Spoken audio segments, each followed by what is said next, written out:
ದಯವಿಟ್ಟು ನಮ್ಮ ಚಾನಲನ್ನು ಸಬ್ಸ್ಕ್ರೈಬ್ ಮಾಡಿ ಒಂದು ಹೊಸ ಕತೆ ಬರೆಯೋದಕ್ಕೆ ಸ್ಫೂರ್ತಿಯನ್ನು ನೀಡಿ. ನಾನು 26 ವರ್ಷದ ಪೊಲೀಸ್ ಇನ್ಸ್ಪೆಕ್ಟರ್. ನನ್ನ ಗಂಡ ಬೇರೆ ನಗರದಲ್ಲಿ ಕೆಲಸ ಮಾಡ್ತಾ ಇದ್ದಾರೆ. ನಾನು ಒಬ್ಬಳೇ ವಾಸವಾಗಿದ್ದೆ. ಒಂದು ದಿನ ಸುಮಾರು 31 ವರ್ಷದ ವ್ಯಕ್ತಿಯೊಬ್ಬ ನಮ್ಮ ಪಕ್ಕದ ಮನೆಗೆ ವಾಸ ಮಾಡೋದಕ್ಕೆ ಹೊಸದಾಗಿ ಬಂದ. ನಾನು ದಿನ ಇಡೀ ಕೆಲಸ ಮಾಡ್ತಾ ಇದ್ದೆ. ರಾತ್ರಿ ವೇಳೆ ಅವನು ತನ್ನ ಹೆಂಡತಿಯಿಂದ ಅಡಗಿಕೊಂಡು ನನ್ನ ಮನೆಗೆ ಬರ್ತಾ ಇದ್ದ ಮತ್ತು ಪ್ರತಿದಿನ ನನಗಾಗಿ ಅಡಿಗೆ ಮಾಡ್ಕೊಂಡು ಬರ್ತಾ ಇದ್ದ. ಸ್ಪೆಷಲ್ ಅಡಿಗೆ ಮಾಡ್ಕೊಂಡು ಬರ್ತಾ ಇದ್ದ. ಒಂದು ರಾತ್ರಿ ಅವನು ನನ್ನ ಮನೆಗೆ ಎಣ್ಣೆ ಬಾಟಲಿಯೊಂದಿಗೆ ಬಂದ ಮತ್ತು ಕುಡಿದ ಅಮಲ್ನಲ್ಲಿ ತನ್ನ ಹೆಂಡತಿಯ ಮುಂದೆ ನನ್ನೊಂದಿಗೆ ಏನು ಮಾಡಿದ್ನೋ ಅದನ್ನು ನೆನೆದರೆ ನನ್ನ ಆತ್ಮವೇ ನಡುಗುತ್ತೆ.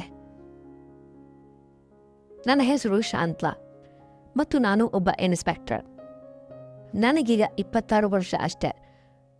ಚಿಕ್ಕ ವಯಸ್ಸಲ್ಲೇ ನನಗೆ ಇನ್ಸ್ಪೆಕ್ಟರ್ ಕೆಲಸ ಸಿಕ್ತು. ಇದುವರೆಗೆ ನನಗೆ ಮಗುವಾಗಿಲ್ಲ. ನನ್ನ ಅತ್ತೆ ಮನೆಯವರು ಇದಕ್ಕೆ ನನ್ನನ್ನೇ ಜವಾಬ್ದಾರಿಯನ್ನಾಗಿ ಮಾಡ್ತಾರೆ. ನನ್ನ ಮದುವೆಯಾಗಿ 4 ವರ್ಷಗಳಾಗಿವೆ ಮತ್ತು ನನ್ನ ಟ್ರಾನ್ಸ್ಫರ್ ನನ್ನ ಮನೆಯಿಂದ ಸುಮಾರು 120 ಕಿಲೋಮೀಟರ್ ದೂರದ ಒಂದು ನಗರಕ್ಕೆ ಆಗಿತ್ತು. ನನಗೆ ಅಲ್ಲಿಗೆ ಪ್ರತಿದಿನ ಹೋಗಿ ಬರೋದು ಸಾಧ್ಯ ಇರಲಿಲ್ಲ. ಅಪ್ ಆ್ಯಂಡ್ ಡೌನ್ ತುಂಬ ಕಷ್ಟ ಆಗ್ತಾ ಇತ್ತು. ಹಾಗಾಗಿ ನಾನು ಈ ಹೊಸ ನಗರದಲ್ಲಿ ಒಂದು ಬಾಡಿಗೆ ಮನೆ ಮಾಡಿಕೊಂಡೆ. ನನ್ನ ಪೊಲೀಸ್ ಸ್ಟೇಷನ್ಗೆ ಸಮೀಪ ಒಂದು ಬಾಡಿಗೆ ಮನೆ ಮಾಡಿಕೊಂಡೆ. ನಾನು ಮನೆ ಬಿಟ್ಟು ಹೋಗುವಾಗ ನಮ್ಮ ಅತ್ತೆ, ಕೆಲಸ ಬಿಟ್ಟು ಕುಟುಂಬದ ಬಗ್ಗೆ ಯಾಕೆ ಯೋಚನೆ ಮಾಡಬಾರ್ದು, ನಿನ್ನ ಕೆಲಸ ಬಿಟ್ಟು ಬಿಡು, ಮನೆ ನೋಡ್ಕೊಂಡಿರು ಅಂತ ಹೇಳಿದ್ರು. ಅದಕ್ಕೆ ನಾನು, ಅಮ್ಮ ಏನು ಮಾತಾಡ್ತಾ ಇದ್ದೀರಿ, ಪೊಲೀಸ್ ಕೆಲಸವನ್ನು ನಾನು ಬಿಡೋದಕ್ಕೆ ಸಾಧ್ಯವೇ ಇಲ್ಲ ಅಂತ ಹೇಳಿದೆ. ನನ್ನ ಗಂಡನಿಗೆ ಸ್ವಂತ ಬಿಸ್ನೆಸ್ ಇತ್ತು, ಸ್ವಂತ ವ್ಯವಹಾರ ಇತ್ತು. ಅದನ್ನು ಬಿಟ್ಟು ಅವರು ನನ್ನ ಜೊತೆ ಬರೋದಕ್ಕೆ ಆಗ್ತಾ ಇರಲಿಲ್ಲ, ಸಾಧ್ಯ ಇರಲಿಲ್ಲ. ಆದರೆ ಅವರು, ನೀನು ಹೋಗು, ಪ್ರತಿ ಭಾನುವಾರ ನಾನು ನಿನ್ನನ್ನು ನೋಡೋದಕ್ಕೆ ಬರ್ತೇನೆ ಅಂತ ಹೇಳಿದ್ರು. ಅವ್ರು ಹೇಳಿದ ಮೇಲೇ ನಾನು ಈ ದೂರದ ನಗರಕ್ಕೆ ಬಂದು ಮನೆಯನ್ನು ಮಾಡಿದ್ದೆ. ಆದರೂ ಪೊಲೀಸ್ ಕೆಲಸದಲ್ಲಿ ರಜೆ ಎಲ್ಲಿ ಸಿಗುತ್ತೆ ಹೇಳಿ? ನಮ್ಮ ಕೆಲಸದಲ್ಲಿ ವಿಶ್ರಾಂತಿಯಲ್ಲಿದೆ. ಪ್ರತಿ ಕ್ಷಣ ಯಾವುದಾದರೂ ಒಂದು ಕೆಲಸದಲ್ಲಿ ಮುಳುಗಿರ್ತೇವೆ. ಆದರೆ ಗಂಡನನ್ನು ಬಿಟ್ಟು ನಾನು ಏಕಾಂಗಿಯಾಗಿ ದಿನಗಳನ್ನು ಹೇಗೆ ಕಳೆಯಲಿ, ಒಬ್ಬಳೇ ಹೇಗಿರಲಿ ಅನ್ನೋ ಯೋಚನೆಯಲ್ಲಿ ನಾನು ಮುಳುಗಿದ್ದೆ. ನನ್ನ ಗಂಡ ತಿಂಗಳಿಗೆ 4 ಬಾರಿ ಮಾತ್ರ ನನ್ನನ್ನು ಭೇಟಿಯಾಗೋಕೆ ಬರ್ತಾ ಇದ್ರು. ಸಂಡೇಸ್ ಮಾತ್ರ. ಅವ್ರು ಬಂದಾಗಲೆಲ್ಲ, ನೀನು ಒಬ್ಬಳೇ ದಿನಗಳನ್ನು ಹೇಗೆ ಕಳೀತಾ ಇದ್ದೀಯಾ, ನಿನಗೆ ಯಾರಾದರೂ ಬಾಯ್ ಫ್ರೆಂಡ್ ಇದ್ದಾನಾ, ಪ್ರಿಯಕರ ಸಿಕ್ಕಿದ್ದಾನಾ ಅಂತ ಕೇಳ್ತಾ ಇದ್ರು. ಅವರ ಮಾತನ್ನ ಕೇಳಿ ನನಗೆ ವಿಪರೀತವಾದಂತಹ ಒಂದು ಕೋಪ ಬರ್ತಾ ಇತ್ತು, ಸಿಟ್ಟು ಬರ್ತಾ ಇತ್ತು. ಯಾಕಂದರೆ ಒಂದು ಕಡೆ ನಾನು ಏಕಾಂಗಿಯಾಗಿದ್ದೆ, ಇನ್ನೊಂದು ಕಡೆ ಸದಾ ಕೆಲಸದಲ್ಲಿರ್ತಾ ಇದ್ದೆ. ನನಗೆ ನನ್ನ ಸ್ವಂತ ಕಾಳಜಿ ವಹಿಸೋದಕ್ಕೆ ಸಮಯವೇ ಇರಲಿಲ್ಲ. ಆದರೆ ನನ್ನ ಗಂಡ ಫೋನ್ ಮಾಡಿದಾಗ ಅಥವಾ ಮನೆಗೆ ಬಂದಾಗ, ಬರೀ ನಿನ್ನ ಜೀವನದಲ್ಲಿ ಬೇರೆ ಯಾರಾದರೂ ಇದ್ದಾರಾ, ನಿನ್ನ ಬಾಯ್ ಫ್ರೆಂಡ್ ಇದ್ದಾನಾ, ನಿನ್ನ ಲವರ್ ಇದ್ದಾನಾ, ನೀನು ಯಾರನ್ನಾರು ಇಟ್ಕೊಂಡಿದ್ಯಾ ಅಂತ ಕೇಳ್ತಾ ಇದ್ರು. ಒಂದು ದಿನ ನಾನು ಹೇಳ್ದೆ, ಸಂತೋಷ್, ನೀನು ಪ್ರತಿ ಸಾರಿ ಬಂದಾಗ ಪ್ರತಿದಿನ ಈ ಪ್ರಶ್ನೆಯನ್ನು ಯಾಕೆ ಕೇಳ್ತೀಯಾ? ನಿನಗೆ ನನ್ನ ಮೇಲೆ ನಂಬಿಕೆ ಇಲ್ವೇ? ನನ್ನ ಕೆಲಸ ಎಂಥದ್ದು ಎಂದು ನಿನಗೆ ಗೊತ್ತೇ ಇದೆ. ನನಗೆ ನನ್ನ ಬಗ್ಗೆ ಗಮನ ಹರಿಸೋದಕ್ಕೇನೆ ಸಮಯ ಸಿಗ್ತಾ ಇಲ್ಲ. ಇದಕ್ಕೆ ನನ್ನ ಗಂಡ ಆದವನೋ, ಮೊದಲು ನಾನು ನಿನ್ನ ಅಗತ್ಯಗಳನ್ನು ಪೂರೈಸ್ತಾ ಇದ್ದೆ, ಬೇಕು ಬೇಡವಾಗಿರೋದನ್ನು ತಂದು ಕೊಡ್ತಾ ಇದ್ದೆ. ಆದರೆ ಈಗ ನೀನು ಒಬ್ಬಳೇ ಆಗಿದ್ಯಾ ಅಂತ ಹೇಳಿದ್ರು. ನಾನು ಹೇಳಿದೆ, ಹಾಗಿದ್ರೆ ನೀನು ಪ್ರತಿದಿನ ನನ್ನ ಅದನ್ನು ನೋಡೋದಕ್ಕೆ ಬಾ. ಕೇವಲ 3 ಗಂಟೆಯ ದಾರಿಯಷ್ಟೇ ಅಲ್ವೇ? ರಾತ್ರಿ ಹೊತ್ತು ಬಂದು ಹೋಗು. ಆದರೆ ನನ್ನ ಗಂಡನ ವ್ಯವಹಾರ ತುಂಬ ದೊಡ್ಡದಾಗಿತ್ತು ಮತ್ತು ಅವರಿಗೆ ಈ ಸಮಯ ಸಿಗ್ತಾ ಇರಲಿಲ್ಲ. ಬಹಳ ಬ್ಯುಸಿಯೆಸ್ಟ್ ಪರ್ಸನ್ ಅವರು. ತುಂಬ ಕೆಲಸ ಇರ್ತಾ ಇತ್ತು. ನಾನು ಅವರ ಮೇಲೆ ಹೆಚ್ಚು ಒತ್ತಡ ಹೇರುತ್ತಿರಲಿಲ್ಲ. ಅವರು ನನಗೆ ಫೋನ್ ಮಾಡ್ತಾ ಇದ್ರು, ಆದರೆ ನನಗೆ ಕಾಲ್ ಮಾಡುವ ಸಮಯವೂ ಇರ್ತಾ ಇರಲಿಲ್ಲ. ಇದಕ್ಕೆ ನನ್ನ ಗಂಡ, ನೀನು ನನ್ನನ್ನು ಮರ್ತಿದ್ಯಾ ಅಂತ ಹೇಳ್ತಾ ಇದ್ರು. ಅಷ್ಟು ವರ್ಷಗಳಾದರೂ ನಮಗೆ ಮಗು ಆಗ್ತಾ ಇರಲಿಲ್ಲ. ಆ ಕಾರಣದಿಂದ ನಾನು ತುಂಬ ಚಿಂತಿತಳಾಗೋಗ್ಬಿಟ್ಟಿದ್ದೆ. ತುಂಬ ನೋವಿತ್ತು. ನನ್ನ ಮೈದು ನನ್ನ ಹೆಂಡತಿಗೆ ಮಗುವಾಗಿತ್ತು. ಅಂದರೆ ನನ್ನ ಯಜಮಾನ್ರ ತಮ್ಮನಿಗೆ ಅವನ ಹೆಂಡತಿಗೆ ಮಗುವಾಗಿತ್ತು. ಆದರೆ ನನ್ನ ಒಡಿಲು ಖಾಲಿ ಇತ್ತು. ನನ್ನ ಗಂಡ ದೇವರು ಇಚ್ಛಿಸಿದಾಗ ಮಗುವಾಗುತ್ತೆ ಅಂತ ಹೇಳ್ತಾ ಇದ್ರು. ನಾವಿಬ್ಬರು ತಪಾಸಣೆ ಮಾಡಿಕೊಂಡಿದ್ವಿ. ಅಂತಹ ಯಾವುದೇ ತೊಂದರೆ ಇರಲಿಲ್ಲ, ಪ್ರಾಬ್ಲಮ್ ಏನೂ ಇರಲಿಲ್ಲ. ಆದರೂ ನಾನು ತಾಯಿಯಾಗೋದಕ್ಕೆ ಸಾಧ್ಯ ಆಗ್ತಾ ಇರಲಿಲ್ಲ ಮತ್ತು ನಾವು ಗಂಡ ಹೆಂಡತಿ ದೂರ ಇರೋದಕ್ಕೆ ಪ್ರಾರಂಭ ಮಾಡಿದ್ವಿ. ನಾನಿಲ್ಲಿ, ಅವರಲ್ಲಿ, ಇಬ್ಬರು ಬೇರೆ ಬೇರೆ ಕೆಲಸಗಳ ಮೇಲೆ. ಒಂದು ದಿನ ನನ್ನ ಪಕ್ಕದ ಮನೆಗೆ 30 ವರ್ಷದ ಯುವಕನೊಬ್ಬ ವಾಸ ಮಾಡೋದಕ್ಕೆ ಬಂದ, ಬಾಡಿಗೆಗೆ ಬಂದ.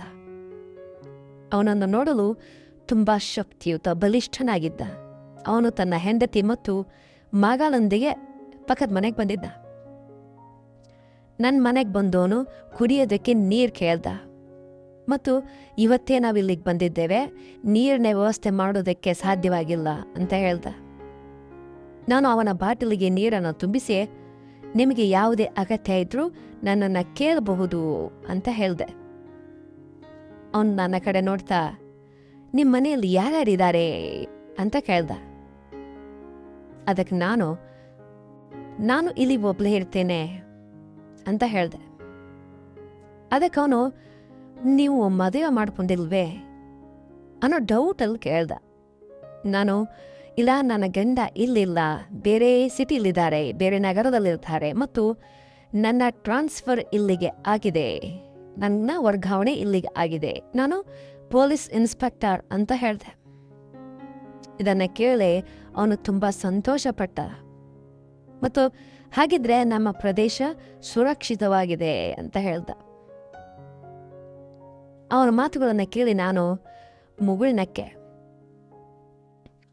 ಆ ಸಮಯದಲ್ಲಿ ಅವನು ಅಲ್ಲಿಂದ ಹೋದ.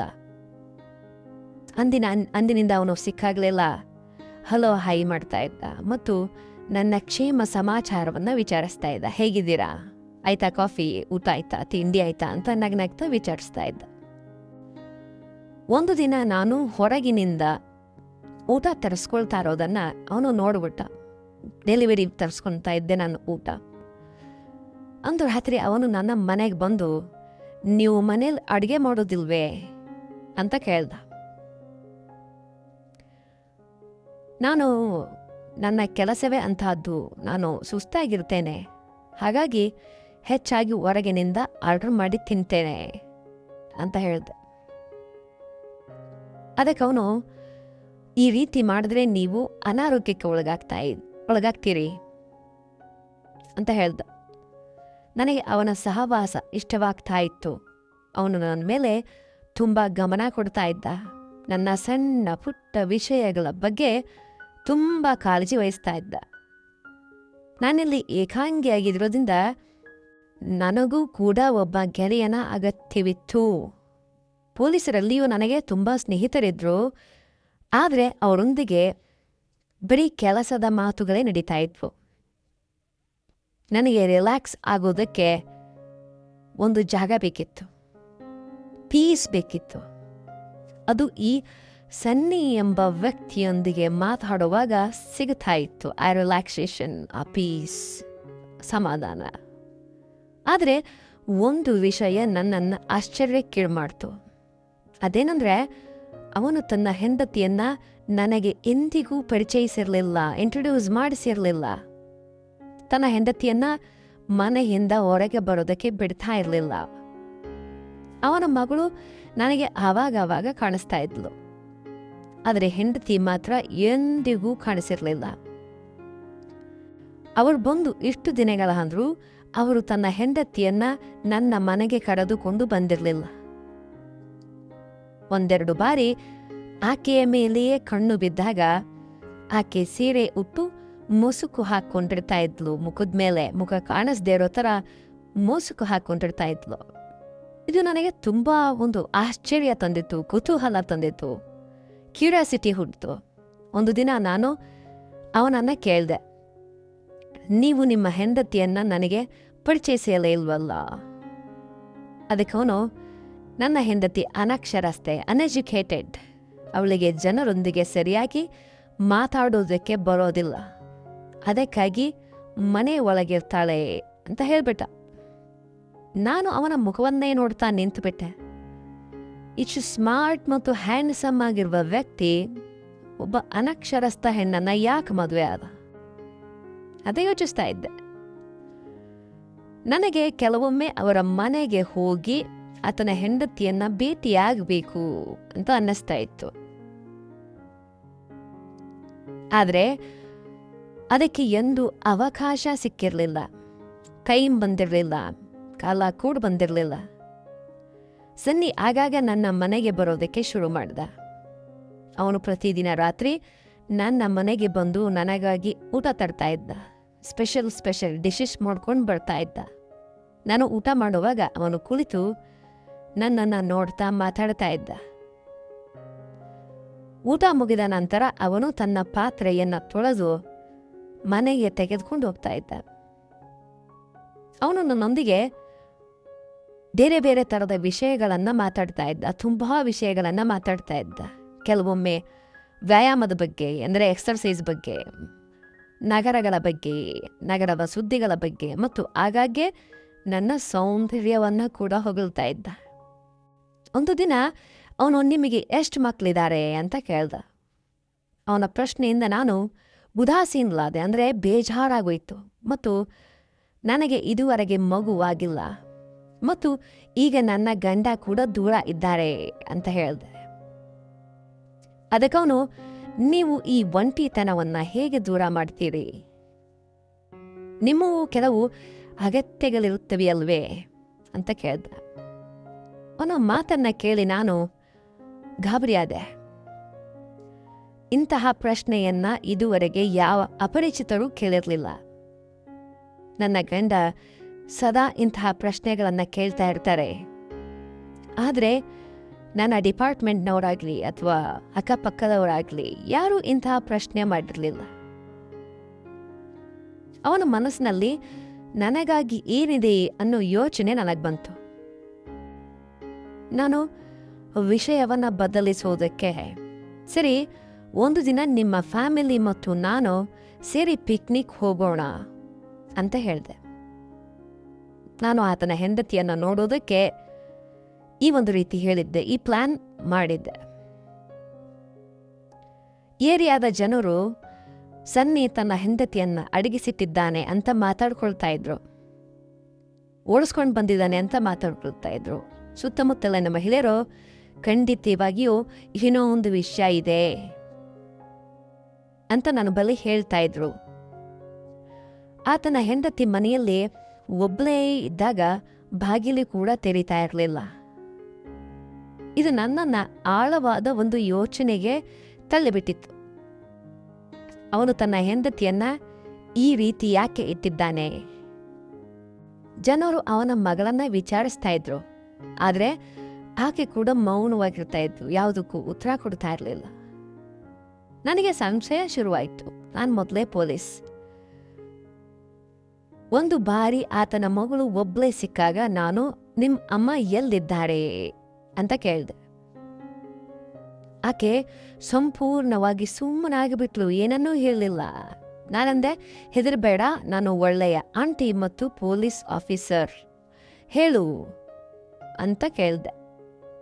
ಅವಳ ಮುಖದಲ್ಲಿ ಭಯ ಕಾಣಿಸ್ತು ಮತ್ತು ಆಕೆ ಓಡುತ್ತಾ ತನ್ನ ಮನೆಗೆ ಹೋಗಿಬಿಟ್ಲು. ಒಂದು ದಿನ ನನ್ನ ಗಂಡ, ನಿಜ ಹೇಳು, ನಿನ್ಗೆ ಯಾರಾದರೂ ಇಷ್ಟವಾಗ್ತಾ ಇದ್ದಾರಾ ಇಲ್ವಾ ಅಂತ ಕೇಳಿದ್ರು. ನಾನು ಅವರಿಗೆ ಸನ್ನಿಯ ಬಗ್ಗೆ ಹೇಳಿದೆ. ಆದರೆ ನನ್ನ ಗಂಡ ಈ ವಿಷಯ ಕೇಳಿ ಹೊಟ್ಟೆ ಕಿಚ್ಚುಪಟ್ರು, ಹೊಟ್ಟೆ ಉರ್ಕೊಂಡ್ಬಿಟ್ರು ಮತ್ತು ನೀನು ನಿನ್ನ ಮನಸ್ಸನ್ನ ಸನ್ನಿಗೆ ನೀಡಿದ್ಯಾ ಅಂತ ಕೇಳಿದ್ರು. ನಾನು ಹೇಳ್ದೆ, ನಮ್ಮ ನಡುವೆ ಅಂತಹದ್ದೇನೂ ಇಲ್ಲ.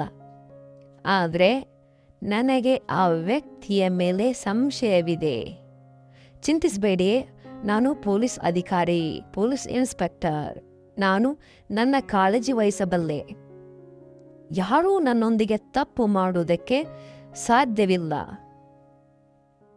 ನಂತರ ನಾನು ಆತನ ಹೆಂಡತಿ ಮತ್ತು ಮಗಳ ಬಗ್ಗೆ ಹೇಳಿದೆ ನನ್ನ ಗಂಡನ ಮುಂದೆ. ನನ್ನ ಗಂಡ ಈ ಮಾತನ್ನ ಕೇಳಿ ಗಾಬರಿಯಾದರು ತುಂಬ. ನಾನು ಅವ್ರಿಗೆ ಹೇಳ್ದೆ, ನೋಡಿ, ನನಗೆ ಸನ್ನಿ ಇಷ್ಟವಾಗ್ತಾನೆ, ಆದರೆ ಅಲ್ಲಿ ಏನೋ ಒಂದು ತಪ್ಪಿದೆ, ಸಂಶಯ ಬಿಡ್ತಾ ಇದೆ, ಸಮಥಿಂಗ್ ಈಸ್ ರಾಂಗ್ ಅಂಥೇಳಿ ನನಗೆ ಅನ್ನಿಸ್ತಾ ಇದೆ, ಮತ್ತು ನಾನು ಆ ರಹಸ್ಯವನ್ನ ಬಯಲು ಮಾಡಬೇಕಿದೆ. ನನ್ನ ಗಂಡ, ನೀನು ಪೊಲೀಸ್ ಅಧಿಕಾರಿಯಾಗಿದ್ಯಾ ಮತ್ತು ಹಾಗೇನೆ ಇರ್ತೀಯ. ಯಾರಾದರೂ ಇಷ್ಟವಾದರೂ ಅವರಲ್ಲಿ ರಹಸ್ಯ ಹುಡುಕ್ತೀಯಾ ಅಂತ ನಕ್ರು. ನಾವಿಬ್ರು ಕೂಡ ನಕ್ವಿ. ನಾನು ನನ್ನ ಗಂಡನನ್ನ ತುಂಬ ಪ್ರೀತಿಸ್ತೇನೆ ಮತ್ತು ಅದು ಅವ್ರಿಗೂ ಕೂಡ ಗೊತ್ತು. ನನ್ನ ಗಂಡ ನನ್ನನ್ನು ನೋಡೋದಕ್ಕೆ ಬಂದಿದ್ರು. ನಾನು ಅವರನ್ನ ಒಂದು ದಿನ ಇಲ್ಲೇ ಇರೋದಕ್ಕೆ ಮತ್ತು ಸನ್ನಿಯ ಹೆಂಡತಿ ಮಗಳ ಬಗ್ಗೆ ಪತ್ತೆ ಹಚ್ಚೋದಕ್ಕೆ ಹೇಳಿದೆ.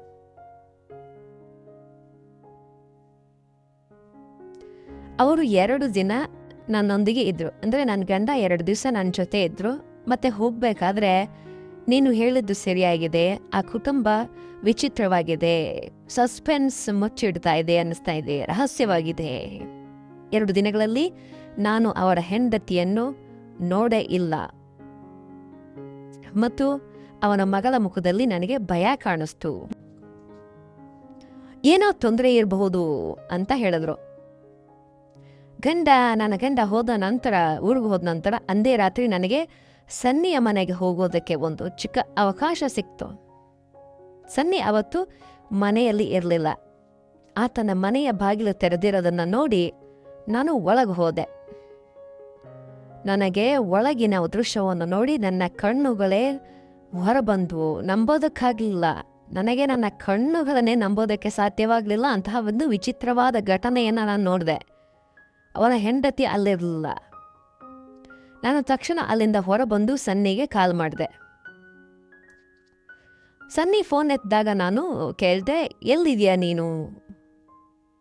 ನಾನು ನಿನ್ನನ್ನು ಮಿಸ್ ಮಾಡ್ತಾ ಇದ್ದೇನೆ ಅಂತ ಹೇಳಿದೆ. ಅದಕ್ಕೆ ಅವನು, ಓಹೋ, ನೀನು ನನ್ನನ್ನು ಮಿಸ್ ಮಾಡ್ಕೊಳ್ತಾ ಇದೆಯಾ ಅಂತ ಕೇಳ್ದ. ನಾನು, ಹೌದು, ನನ್ನ ಗಂಡ ಈಗಷ್ಟೇ ನನ್ನ ಗಂಡ ಊರಿಗೆ ಹೋದ್ರು ಮತ್ತು ನಾನು ಒಂಟಿತನ ಅನುಭವಿಸ್ತಾ ಇದ್ದೇನೆ. I am feeling lonely. So ನೀನು ಊಟ ತರಲು ಯಾಕೆ ಬರಲಿಲ್ಲ ಅಂತ ಕೇಳಿದೆ. ಅದಕ್ಕೆ ಅವನು ನಗುತ್ತಾ, ಇಲ್ಲ, ನಾನು ಹೊರಗೆ ಕೆಲಸದ ಮೇಲಿದ್ದೇನೆ ಅಂತ ಹೇಳ್ದ. ನಾನಂದೆ, ಇವತ್ತು ರಾತ್ರಿ ಫ್ರೀ ಇದ್ರೆ ಬಾ, ಪಾರ್ಟಿ ಮಾಡೋಣ, ಇಬ್ರು ಸೇರ್ಕೊಂಡು ಸಖತ್ತಾಗಿ ಪಾರ್ಟಿ ಮಾಡೋಣ ಬಾ ಅಂತ ಹೇಳಿದೆ. ಅದಕ್ಕೆ ಅವನು ಖುಷಿಯಿಂದ, ನಿಜವಾಗಿಯೂ ನನ್ನ ಜೊತೆ ಪಾರ್ಟಿ ಮಾಡ್ತೀಯಾ ಅಂತ ಕೇಳ್ದ. ಹಾಗಿದ್ರೆ ನಾನು ಬಾಟ್ಲಿ ವ್ಯವಸ್ಥೆ ಮಾಡ್ತೇನೆ, ನೀನು ಕುಡಿತೀಯಾ ಅಲ್ವಾ ಅಂತ ಅಂದ. ಅದಕ್ಕೆ ನಾನು ಹೇಳ್ದೆ, ಹೌದು, ಖಂಡಿತ ಅಂತ ಹೇಳ್ದೆ. ಅರ್ಧ ಗಂಟೆಯಲ್ಲಿ ಅವನು ಬಂದ. ಅವನು ಬರೋ ಅಷ್ಟರಲ್ಲಿ ನಾನು ಸುಂದರವಾದ ಒಂದು ವೆಸ್ಟರ್ನ್ ಡ್ರೆಸ್ ಧರಿಸಿದ್ದೆ. ಅಮೆರಿಕನ್ ಟೈಪ್ ಡ್ರೆಸ್ ಇತ್ತು. ಅವನು ನನ್ನನ್ನು ನೋಡಿ, ನೀನು ಅಪ್ಸರೆಯಂತೆ ಕಾಣ್ತಾ ಇದ್ಯಾ ಅಂತ ಹೇಳ್ದ. ಅವನು ಊಟ ಮತ್ತು ಮದ್ಯದ ಎಣ್ಣೆಯ ಬಾಟ್ಲಿಯನ್ನ ಮುಂದೆ ಇಟ್ಟ. ನನ್ನ ಮುಂದೆ ಇಟ್ಟ. ಅವನು ನನ್ನ ಹತ್ರ ಕುಳಿತುಕೊಂಡ. ನಾವಿಬ್ರು ಕುಡಿಯೋದಕ್ಕೆ ಪ್ರಾರಂಭ ಮಾಡಿದ್ವಿ. ಅವನು ನನ್ನೊಂದಿಗೆ ಅಸಭ್ಯವಾಗಿ ವರ್ತಿಸೋದಕ್ಕೆ ಶುರು ಮಾಡ್ದ. ಹೆಂಗೆಂಗೋ ಆಟ ಆಡೋಕ್ಕೆ ಶುರು ಮಾಡಿದ. ನಾನು ಅವನಿಗೆ ಎಣ್ಣೆ ಕುಡಿಸ್ತಾನೇ ಇದ್ದೆ. ನಾನು ಸ್ವಲ್ಪ ಕುಡಿತಾ ಇದ್ದೆ. ಅವನು ಮದ್ಯದ ಅಮಲಿನಲ್ಲಿ ತೇಲ್ಬೇಕು ಮತ್ತೆ ಪ್ರಜ್ಞೆ ಕಳೆದುಕೊಳ್ಬೇಕು ಅನ್ನೋದು ನನ್ನ ಉದ್ದೇಶ ಆಗಿತ್ತು. ಅವನಿಗೆ ಎಣ್ಣೆ ಏರ್ತಾ ಇದ್ದಂತೆ ಅವನು ತನ್ನ ಇಚ್ಛೆಗಳನ್ನು ಪೂರೈಸೋದಕ್ಕೆ ಹವಣಿಸಿದ ತೌಕದಲ್ಲಿದ್ದ. ಒಂದು ಹಂತದಲ್ಲಿ ಅವನ ಸ್ಥಿತಿ ಹದಗೆಟ್ಟಾಗ ನಾನು ಸನ್ನೆ ಮಾಡಿ, ನಿನ್ನ ಹೆಂಡತಿಯನ್ನು ಯಾಕೆ ಕರಿಬಾರ್ದು, ಎಲ್ಲರೂ ಸೇರಿ ಮಜಾ ಮಾಡೋಣ ಅಂತಂದೆ. ಅದಕ್ಕೆ ಅವಳು ನನ್ನ ಹೆಂಡತಿಯಲ್ಲ, ನನ್ನ ಹೆಂಡತಿ ಸತ್ತ ಮೇಲೆ ನಾನು ಅವಳನ್ನು ಎತ್ತಾಕೊಂಡು ಬಂದಿದ್ದೇನೆ ಮತ್ತು ಪ್ರಾಣಿಯಂತೆ ಮನೆಯಲ್ಲಿ ಕಟ್ಟಿ ಹಾಕಿದ್ದೇನೆ ಅಂತ ಹೇಳ್ದ ಅವನು. ಪ್ರತಿ ರಾತ್ರಿ ಅವಳೊಂದಿಗೆ ತಪ್ಪು ಕೆಲಸ ಮಾಡ್ತೇನೆ. ಕೆಲವೊಮ್ಮೆ ನನಗೆ ಪ್ರಜ್ಞೆ ಇರೋದಿಲ್ಲ ಮತ್ತು ನನ್ನ ಮಗಳ ಮುಂದೆ ಇದೆಲ್ಲ ನಡೆಯುತ್ತೆ. ಮಗಳು ಕೂಡ ಭಯಗೊಂಡಿದ್ದಾಳೆ. ಅವಳಿಗೂ ಯಾರಿಗಾದ್ರೂ ಹೇಳಿದ್ರೆ ನಿನ್ನ ಸ್ಥಿತಿಯು ಹೀಗೆ ಆಗುತ್ತೆ ಅಂತ ಹೆದರಿಸಿದ್ದೇನೆ ಅಂತ ಹೇಳ್ಬಿಟ್ಟ. ಕೂಟದ ನೆಶನಲ್ಲಿ ಏನೇನು ಹೇಳಬೇಕಿತ್ತೋ ಎಲ್ಲ ಹೇಳ್ದ. ನನಗೇನೇನು ಕೇಳಿಸ್ಕೊಳ್ಬೇಕಿತ್ತೋ ಎಲ್ಲನೂ ನಾನು ಉತ್ತರ ತಗೊಂಡೆ. ಅವನು ಒಬ್ಬ ಮೃಗವಾಗಿದ್ದ. ನಾನು ಅವನ ಮನೆಗೆ ಹೋಗಿ ನೋಡಿದಾಗ ಬೆಚ್ಚಿಬಿದ್ದಿದ್ನಲ್ಲ, ಆತ ಒಬ್ಬ ಮಹಿಳೆಯನ್ನ ಕಟ್ಟಿ ಹಾಕಿದ್ದನ್ನು ನೋಡಿದ್ದೆ. ಆಕೆಯನ್ನ ನಾನು ಆತನ ಹೆಂಡತಿ ಅಂಥೇಳಿ ಭಾವಿಸಿದ್ದೆ. ಆ ಮಹಿಳೆಯ ಸ್ಥಿತಿ ದಯನೀಯವಾಗಿತ್ತು, ತುಂಬ ಶೋಚನೀಯವಾಗಿತ್ತು, ಬಹಳ ಕಷ್ಟದಲ್ಲಿದ್ಲು. ನಾನು ಆಕೆಯನ್ನ ಬಂಧ ಮುಕ್ತಗೊಳಿಸಿ, ಹೆದರಬೇಡ, ನಾನು ನಿನ್ನನ್ನು ರಕ್ಷಿಸ್ತೇನೆ ಅಂತ ಹೇಳಿದ್ದೆ. ಆಕೆಯ ನನ್ನ ಕಾಲಿಗೆ ಬಿದ್ದು ಅತ್ತಳು. ಈ ಮೃಗ ತನ್ನ ಹೆಂಡತಿಯನ್ನು ಹೀಗೆ ಮಾಡಿದ್ದ ಮತ್ತು ಆ ಮಗುವಿಗೆ ತಂದೆಯ ಮೇಲೆ ಕನಿಕರವೇ ಇರಲಿಲ್ಲ. ಪೊಲೀಸರು ಸನ್ನಿಯನ್ನ ಬಂಧಿಸಿದ್ರು. ಆ ಮಹಿಳೆ ಒಬ್ಬ ಕಾಲ್ ಗರ್ಲ್ ಎಂದು ತಿಳಿದು ಬಂತು. ಆದರೆ ಸನ್ನಿ ಆಕೆಯನ್ನ ಅತ್ಯಂತ ಕ್ರೂರವಾಗಿ ಕಠಿಣವಾಗಿ ನಡೆಸ್ಕೊಂಡ್ಬಿಟ್ಟಿದ್ದ. ನಾವು ಆಕೆಯನ್ನ ಮನೆಗೆ ತಲುಪಿಸಿದ್ವಿ. ತನಿಖೆಯಿಂದ ಸನ್ನಿ ತನ್ನ ಹೆಂಡತಿಯನ್ನ ಹೀಗೆ ಮಾಡಿದ್ದಾನೆ ಎಂದು ಸಾಬೀತಾಯಿತು. ಆತನ ವಿಕೃತ ನಡವಳಿಕೆಯಿಂದ ಪತ್ನಿಯೊಂದಿಗೆ ಗಲಾಟೆಯಾಗಿ ಆಕೆಯನ್ನ ಹೀಗೆ ಮಾಡಿದ್ದ. ಆ 7 ವರ್ಷದ ಮುಗ್ಧ ಮಗು ಈಗ ಅನಾಥವಾಗಿತ್ತು. ನಾವು ಆ ಮಗುವನ್ನ ದತ್ತು ತೆಗೆದುಕೊಂಡ್ವಿ. ನನಗೆ ಮತ್ತು ಗಂಡಂಗೆ ಕಾಡುತ್ತಿದ್ದ ಮಕ್ಕಳ ಕೊರತೆ ಆ ಮಗುವಿನಿಂದ ದೂರ ಆಯಿತು. ನಂತರ ನಾವು ನಗರದ ಮಧ್ಯಭಾಗದಲ್ಲಿ ಮನೆ ಮಾಡಿದ್ವಿ. ನಮ್ಮ ಅತ್ತೆಯನ್ನು ಜೊತೆಗೆ ಕರೆಸ್ಕೊಂಡ್ಬಂದ್ವಿ. 4 ವರ್ಷಗಳ ನಂತರ ನನಗೆ ಸ್ವಂತ ಮಗು ಕೂಡ ಆಯಿತು. ಆ ದೇವರು ನನ್ನ ಪ್ರಾರ್ಥನೆಯನ್ನ ಕೇಳಿದ್ದ. ನಾನು ಈಗ ನನ್ನ ಗಂಡ ಮತ್ತು ಮಕ್ಕಳೊಂದಿಗೆ ಸುಖವಾಗಿದ್ದೇನೆ. ವೀಕ್ಷಕರೇ, ಈ ಕತೆ ನಿಮಗೆ ಇಷ್ಟವಾಗಿದ್ದರೆ ದಯವಿಟ್ಟು ಲೈಕ್ ಮಾಡಿ, ಸಬ್ಸ್ಕ್ರೈಬ್ ಮಾಡಿ. ಇನ್ನೊಂದು ಕಥೆಯೊಂದಿಗೆ ನಿಮ್ಮನ್ನು ಭೇಟಿ ಆಗ್ತೇನೆ. ಚಾನಲ್ ಸಬ್ಸ್ಕ್ರೈಬ್ ಮಾಡೋದನ್ನು ಮರಿಬೇಡಿ, ಯಾಕಂದರೆ ನಮಗೆ ಹೊಸ ಕತೆ ಬರೆಯೋದಕ್ಕೆ ಸ್ಫೂರ್ತಿ ಸಿಗುತ್ತೆ. ಧನ್ಯವಾದಗಳು.